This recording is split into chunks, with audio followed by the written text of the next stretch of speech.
సమావేశం ఈరోజు వివరణ ఇవ్వమన్నారు. నన్ను ఇవాళ పార్టీ ఆఫీస్కి వచ్చాం. ఇద్దరు ఉన్నారు, వారికి పూర్తిగా వివరణ ఇచ్చాం. నా మాటల్ని వక్రీకరించారు సోషల్ మీడియాలో. అక్కడ జరిగినటువంటి విధానం, అక్కడ జరిగినటువంటి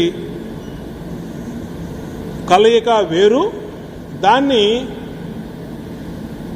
విపరీతమైనటువంటి ధోరణితో కొన్ని దుష్ట శక్తులు వాళ్లకు అనుకూలమైనటువంటి భాషలో వాళ్ళు తీసుకొచ్చారు.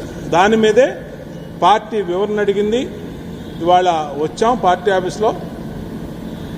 శ్రీనివాస్ గారి పల్లా అధ్యక్షులకి, మంత్రి గారికి ఏదైతే చంద్రబాబు నాయుడు గారి ఆదేశాల మేరకు వాళ్ళిద్దరిని కమిటీగా వేశారో వాళ్ళిద్దరితో మాట్లాడాం. పూర్తిగా అన్ని విషయాలు కూలంకుషంగా చర్చించాం.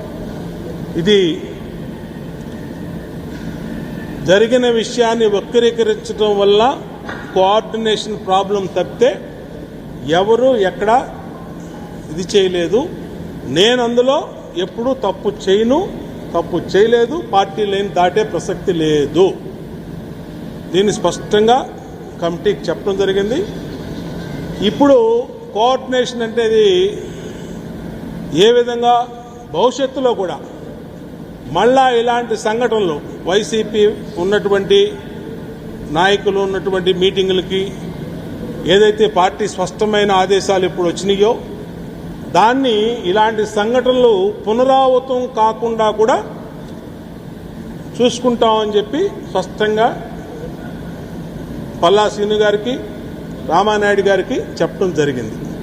కాబట్టి ఇది ఒక చిన్న విషయాన్ని పార్టీలో సోషల్ మీడియా ఇవాళ ఇష్టారీతిన ఈ దుష్ట శక్తులన్నీ జరిగి కలిసి చేసినటువంటి దీంట్లో ఇవాళ ఇంతవరకు వచ్చింది. అంతకు మించి ఎటువంటి ఇబ్బంది లేదు. భవిష్యత్తులో ఇలాంటి పునరావృతం కాకుండా కూడా చూసుకోమన్నారు. చూసుకుంటామని స్పష్టంగా చెప్తుంది.